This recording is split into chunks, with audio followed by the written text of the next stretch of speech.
right, so basically, I don't want to make this video. So these videos always feel very like flexy or whatever, but I don't really care who watches this. I'm just doing it for myself and not forget about cool things that I did. 2021, let's do it. I'm at my friend's house right now. My roommate got COVID, so that's so in January, I started recording some cumbia. I was streaming on Twitch every single week. So for like the whole year, I was streaming on some platform every Monday. And I was getting COVID tested like every 2 weeks. Is this lighting good or is it? I was working on a lot of Crusador tracks, which is like this Mexican mariachi band. I feel like every other month I was working on a track. I released my first like remix of the year. It was Conversations by Aries for a remix contest. I shot and edited some behind the scenes videos for Ray, who was like on American Idol and stuff. I put out 2 YouTube videos this month. One was arpeggios and bass music. The other one was how to gerund, and that one ended up doing really well. In fact, someone recognized me at a show.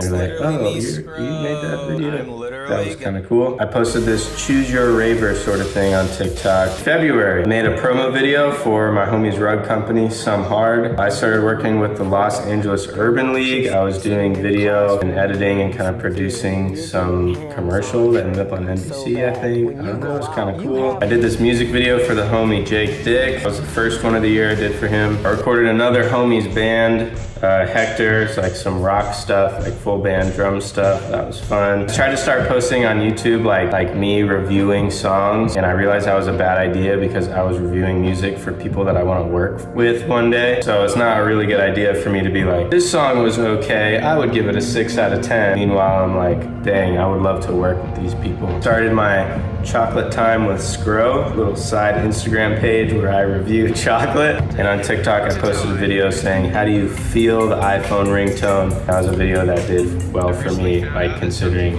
what I was doing on TikTok at the time. If you know me from TikTok, at this point, I was not really like anything. Most of my videos were getting like 10, 15 likes and nothing was really doing well. And I had been posting for at least 2 years at this time. The videos that I've talked about so far, like they got like 100,000 views. And I was like, well, this is crazy. This is like a huge deal. So yeah, in February, that's kind of what was doing good for me is those 2 videos. Some unreleased Scro merch, by the way.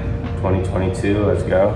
In March, I finished my forearm, this wolf tattoo from Giuliano. I just walked into the studio and was like, just fill up the space, dude. I hate seeing all this empty space. And I also got my first stick and poke tattoo. Just Tell Me Does It Hurt to Love. And this was to promote my first single of the year. I hosted Literally Sad, which was a virtual music festival that I put together. I had If Found, Highland, and Vibes, as well as myself. That was awesome. I had a great time. Everyone seemed to really like it. It was a very successful feeling to like put together this mini festival and have my friends help out, and for it to be like way more successful than I thought. I also started therapy in March. Did it for 2 months, and it was really life-changing, I would say, honestly. Like working through some things that I had, just learning about myself, how to be a better person. If you have the chance to go to therapy or counseling, I highly recommend it. And then I got this dope rug from my homies in Some Hard. Super sick. Go hit them up for like custom rugs. I do it by hand. I showed you I did like a promo video for them earlier in the year. In April, I released like a fun song on my side page. I have a Nick Berger Spotify where I just post like stupid stuff that doesn't fit. I also started dating my beautiful girlfriend, Lauren. She is so cool and so cute and so loving and caring. I don't know if she'll end up watching this video. Also, it's kind of funny if you look at my last year's video, there's actually a picture of us that I put in the video, and we weren't dating or we were just friends at the time, but kind of funny to look back on that and see a picture of that and then be like, oh shoot, I love you now, that's crazy. I released El Matador. I released that with Future Vibes, doing more Crusador stuff, that mariachi metal band. Started producing the second music video for Jake Dick, and I posted one of my favorite TikToks, which is the world's longest sheesh. I have this cool twinky little guitar thing. Even though the video isn't even that big, I just really like it, and I feel like it's a cool guitar, little quality, whatever thing. that I actually made for someone else, didn't end up going through. Anyways, in May, I played a cool DJ set on the beach in Santa Monica, just like a fun little house set. I got my first vaccine by writing some metal music with my friend Michael, just like for fun. I got a fancy new camera, and I ended up filming a bunch of stuff this month actually, and filmed for my friend Daffodil at a festival he played at, and also homie Boston at a festival he played at. I want to do more stuff like that this year. It's really fun. I'm not really that good at it, but it looks cool and it's fun to be on stage with DJs while they're doing their thing. I released Tell Me Does It Hurt to Love, the music video and the track. This is an independent release. I also have like a filter, an Instagram filter that literally no one used. That was kind of a waste, but it was like a fun project to do, I guess. I was proud of it, turned out cool. I released my Genius Lyrics Verified video. Funny that like more than half of the people thought it was real. Totally fake. I just had a green screen and I just like did all the effects myself. That was a really funny video. I flew home for my little brother's graduation. He graduated middle school. I'm proud of him and I'm really glad I was able to fly back and see something as important and phenomenal as my little brother graduating. I started a insane collab with my homie who goes by, I don't know if I can even like talk about it, but hopefully that will come out in the new year. It's gonna be super sick. Got my second vaccine shot this month. Also in this month, I started my own Discord server. I post all like my sheet music and all the tabs for my TikToks. You know, we just talk about music. If it's electronic music or guitar or whatever, we just kind of hang out and do whatever. Once a month, I'm gonna be like streaming on there, listening to people's music, so link in my description for that. In June, I started producing for this really talented artist, Mia, and I think her EP that we worked on together is coming out in 2022, so I'm excited for that. I did a Tell Me Does It Hurt to Love YouTube tutorial. My homie Evan came to visit, and he saw me play another DJ set on the beach, and he saw me play like my first live Scro set with a band. So I just play all my Scro music, but I have a drummer and a bass player, and I'm playing guitar and I'm singing. I'm planning on doing way more of that in the new year. I got a show set up already. I still want to be DJing when I can. Like when I have the offer, I'm never going to turn it down. But I think for me, playing my songs with a guitar in my hand and with a band, I think that's the vibe I'm going to be sort of sticking with. But DJ sets for sure. I'll do both. Get you a man who can do both. I started producing some like rock music for my boss, kind of fun. More Crusador stuff. I went to this free show at the Mint and I knew some people and ended up getting like an interview backstage. Don't know how, I don't know what the publication was, and I don't think it's ever gonna come out. That was a fun, weird night. There's a K-pop group called Twice, and I put out an alcohol-free remix with my homie Genki Girl, used to go by Dirtman. Ended up doing that in like one night. Played it out on the beach, everyone loved it, it was dope. I went to New York to see my family. My main reason to go was to learn about my ancestors, and I found out my last name was changed. My last name isn't supposed to be Berger, it's supposed to be Berger. That's my grandparents' name, but my dad changed his last name to Berger. Berger is like Austrian, so I'm like Italian and Austrian. Well, I'm American, but you know, my ancestors like came from Italy, came from Austria, and I'm like a little bit Jewish, I guess. I don't know, I learned all this crazy stuff, super cool. I saw a bunch of pictures of my uncle who died before I was born. I've only known one picture of him my whole life, and I saw a bunch of pictures of him, what he actually looked like, and he kind of looks like me, it's crazy. I started a little collab with my homie Theo, who goes by Venus as a Boy. And then I started producing for this girl Ariana's, like a really big pop cinematic ballad. Hopefully that will be out next year as well. Hiked the Hollywood sign with my beautiful girlfriend, saw some cool views. I made some fun music with my homie Brad from Two Man Embassy, just kind of some silly stuff. I also made some tunes with Kaz, someone that I met. I released my Glitter remix, originally by Kisslaw. This is like the dopest, heaviest track I've ever put out. The last drop is like stinky, and I still have never been able to play it out live. So please listen to that because it is like the dopest thing I've ever done.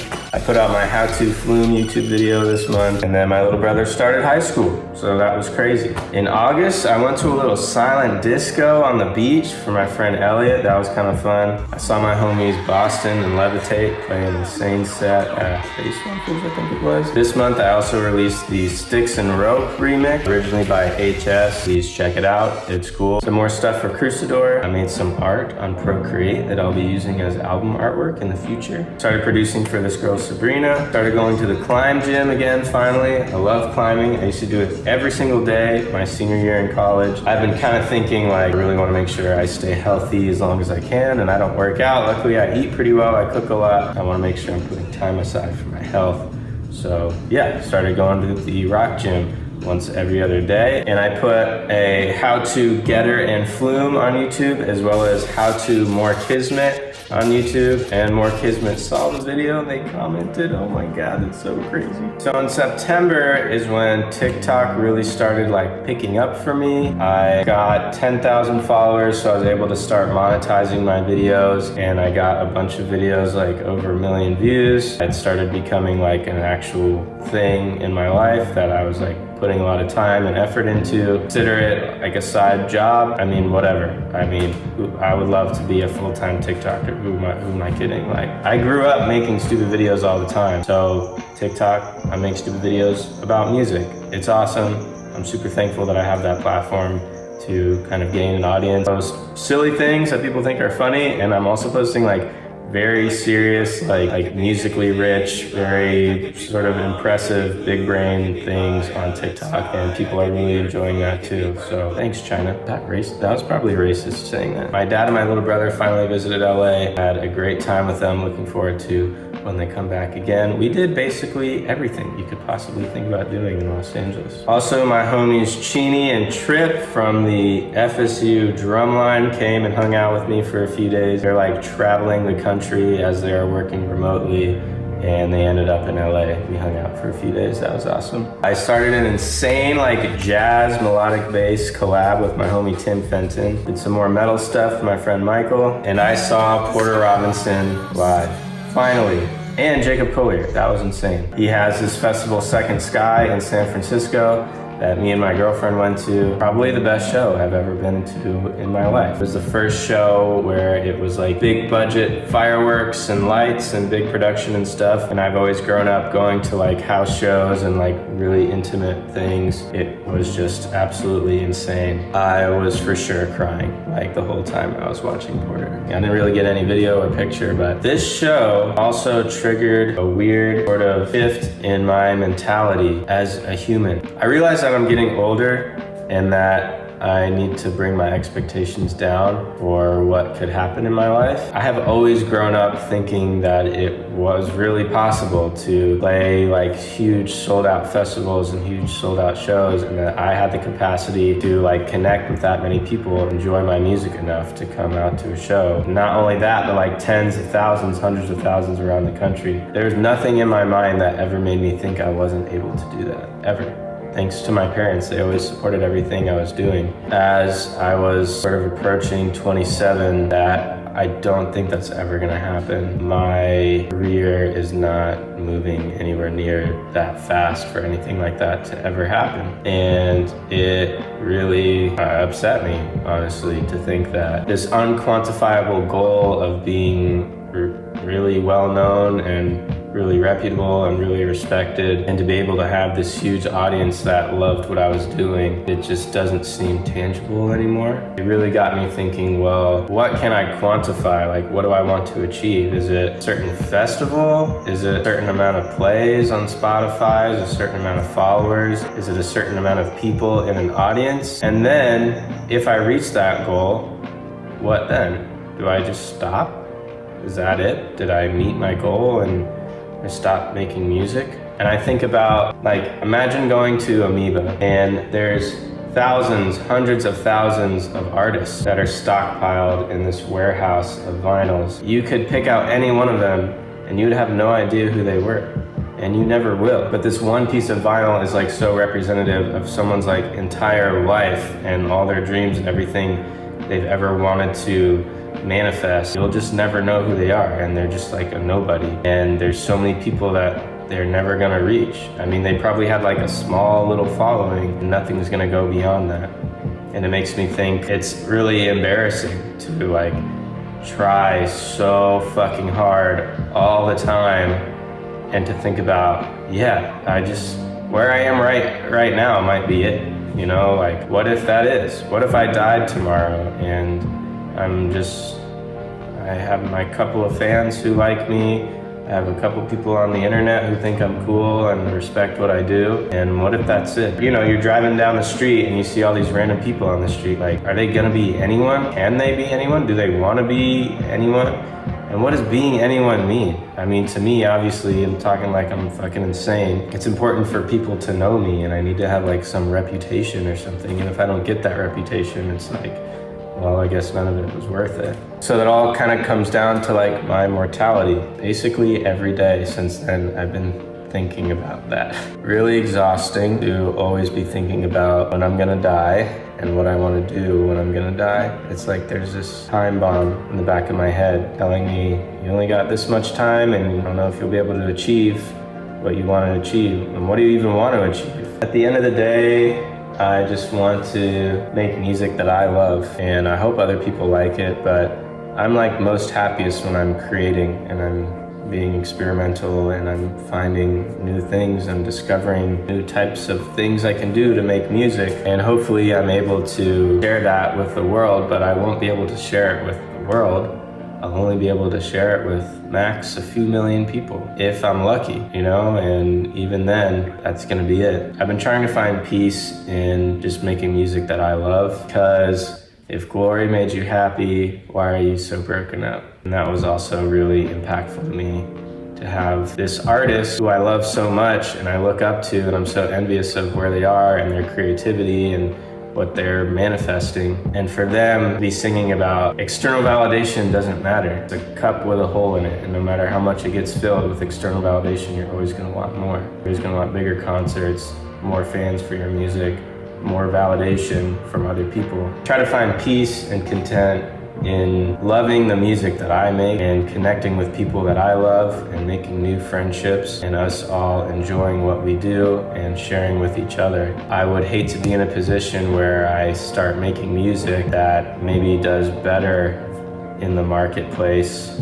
and I get all this external validation, but I'm not happy with the music that I'm making. I think at the end of the day, I just need to remember that I have a different path than other people, and I'll never be able to know what my path looks like. That I just need to be happy doing what I'm doing, making music, making things that make me happy. And if other people like it, then that'll be cool. And if other people don't like it, well, I shouldn't be focused on the external validation. I should be focusing on what I love, being proud of my art. So, yeah. This month I started getting into custom keyboards. I have no idea how that happened. I also turned 27. I had a fun little birthday party, like a few people came. Some more Crusader stuff. I started doing some like production lessons with other people, like showing them how to work the DAW and make music like that. And I posted my Do You See Me San Holo remix. Homie actually saw it on TikTok and reacted to it. And then he just straight up posted one of my TikToks on his page. I hope I get to work with Son one day, or even better, release under Bitbird. Well, actually both would be equally as awesome. In October, I saw Juku live, did some photography with my friend Frankie, started a collab with Boston, saw True North live, and ended up hearing my favorite song in the world live. Did some more Crusader stuff. I went to Six Flags for the first time with my girlfriend. That was awesome. Can't really do rides like I used to, but it was still cool. Lauren also gave me this sweet Sad Boy tattoo. She's a phenomenal artist. If you know her in real life, please go hit her up for some tattoos, because she's like insanely talented. Went to a fun little Halloween party, dressed up as a pineapple. And then I went to this insane Renegade show for my friend Boston. We had to like park here and then walk 10 minutes and then take a left at the red cone and then walk 20 more minutes and then take a right and then go under like a concrete underpass for 30 minutes.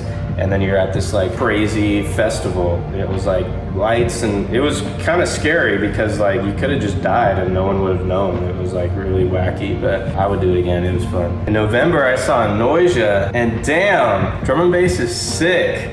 That was the craziest 2-hour set I've seen in my life. I recorded some live stuff for my Tim Fenton collab, me on drums, and we did some other like filming stuff.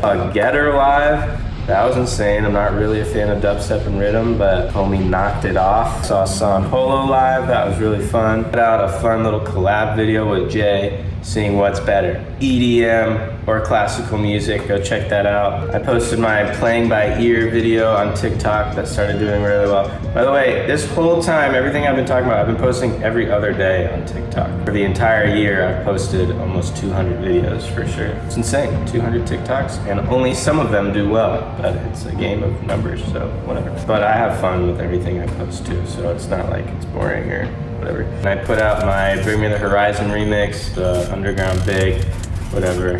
That was a cool track. And finally in December, I teamed up with Trubify. They sponsored me to stream on their app for the month of December. It's like Twitch, but it's just for like musicians, and they pay really well, better than I've ever gotten paid on any other platform. So go check that out. I'm still gonna be streaming on them once a week, so follow me on there. Got endorsed by this thing, Hypeor. It's like a small boutique company in Switzerland. They're like AirPods. It's pretty cool. I didn't shout it out or like post it because I thought they weren't like as good as Apple AirPods, so I didn't really want to like be a part of something that seemed not the best it could be. But you could still use promo code Scro and get 10% off. I use them every day. I use them to work out, and I use them on the plane and stuff, and they're awesome and they're good quality, but yeah, check it out for yourself. I ended up going to like the final boss of all shows and saw like every person I've ever loved in one room. I saw Jay Cooch and Tsunami perform, which was awesome, but there's so many people in the crowd that I knew from the internet. I saw Guest, Slippy, Chuck Sutton, and I met Breakins, which is insane. Like the sound that I'm going for is like this sort of Breakins, like singing guitar, trap, experimental hyperpop vibe now. So that is awesome. I can't believe I saw that many people at that show. And that was at Catch One in LA, so I'm gonna be going to more of those shows for sure. Played a little house set, that was really fun. Just my laptop and my guitar and singing. Just played a bunch of Scro songs. I met a homie from TikTok, Nick, came here from Texas to do some stuff. We ended up drumming and kind of hanging out. That was kind of cool. I started working on a whole bunch of new music. I know this year I only technically put out like 4 official tracks on Spotify and a bunch of unofficial like remixes and stuff on SoundCloud. But 2022 is the year of Scro. I swear to you. I'm just gonna be releasing stuff independent if things don't work out with labels, because I have so much unreleased music that I'm ready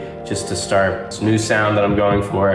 And I want to be playing more shows, I want to be releasing more, I want to be working with more people. I already have some insane collabs in the works, even some insane placements. I have like huge, like big, like top, like #1 of the year artists looking for guitar samples from me. So I really hope all that goes through. That would be so big for me. I went to this really cool Van Gogh exhibit with Lauren. It ended up being really sad. I didn't know Van Gogh killed himself. I am very into like men's mental health. I really was kind of relating to him as a creative, and you know, most people that are creative are just creative because they're fucking insane. That's how I feel, and I think anyone who's really talented and creative, they're just crazy and they just think about things really weird and messed up, and like unfortunately mental health is just so bad.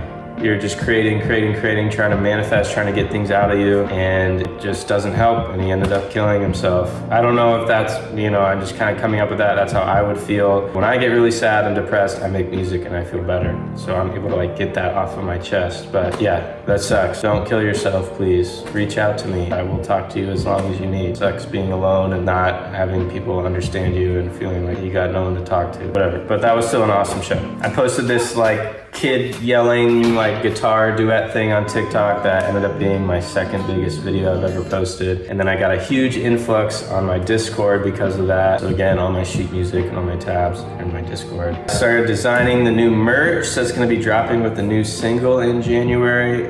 You saw I was just wearing the hoodie, but I got like 5 or 6 pieces. I'm really excited to put all those out. I printed these really cool keycaps. I didn't print them. Someone that works for my stepdad figured out how to do it, and it's awesome. And I feel like I finally have like the keyboard that I always imagined when I first started like building custom mechanical keyboards. Just got my booster shot literally a few hours ago, and yeah, that's kind of like 2021. I got noticed by a lot of people because of my TikToks. So Jacob Collier liked one of my videos. That's insane. And it's cool to be like making friends with other like TikTokers that I've always really liked and enjoyed all of their stuff. You guys rock. I think. I mean, you've always rocked. You don't have to notice me to rock, but you rock, thanks. And overall, I got a lot of really cool opportunities this year that hopefully will flourish into next year. I don't know if they will, but it's cool to at least be like given the opportunity and that people are like noticing me for what I do, all because of TikTok. All in all, I think this year was pretty good. It sucks, like this COVID thing is getting worse again all of a sudden. Like in one day, it's like the worst it has ever been in all of LA. I wish I was able to release more music, but I just was trying to like work with labels to release stuff. I didn't really go through. I'm trying to pinpoint my sound a little bit more too. I'm gonna be singing more on all my tracks, so more guitar, more singing, more experimental stuff, more bass, trap music, whatever. I mean, just listen to break-ins. It's basically exactly what I'm doing. TikTok was really big for me, so I hope to keep growing. I mean, TikTok is like all I have. I know that sounds stupid, but like Spotify sucks. I don't have anything crazy going on Instagram, SoundCloud, or Twitter. TikTok is the only thing that people look at and they start like taking me seriously. Like they'll look at my Spotify and be like, oh, you're whatever. See that I have numbers on TikTok and they're like, oh, you're actually like cool. You're like a valid person. Which on one hand is like, that's sick. Finally, people are taking me seriously. On the other hand, it's like, you fucking suck. Why did you need that to validate what I'm doing? Why don't you just listen to me and get to know me as a person? But obviously, you know, you gotta be able to offload all of the shit that's going on in your life, and it's very easy to quantify something by seeing a big number on a social media platform and being like, okay, social proof, you must know what you're doing. Okay, that was it. That was 2021. I hope to be doing more next year. I always feel like I'm not really doing that much. I guess at the end of the day, I just wish I was releasing and making more music, but I have so much unreleased music that I don't need to be doing that. I need to just be working with labels, getting to meet people, and seeing what other opportunities I have that can help push me into where I want to be as a musician, as a producer. But like I mentioned, I'm kind of where I want to be. Make enough money to make a decent living and make music that I like. And I can put it out on the internet for free and people listen to it, and some people like it, some people don't, and that's the way it is. Anyways, thanks for watching this video. Like I said, it's kind of like a big weird flex, but it's not for you. It's more for me to look back on. Oh yeah, by the way, I'm still teaching. I teach 15 to 20 hours a week, so that's kind of what keeps me going. But I'm trying to do more like production and producing for artists, which is what I'm doing. I only teach part-time and then I produce full-time. So, and whatever that means to you, but that's how I see it. So, yeah, bye.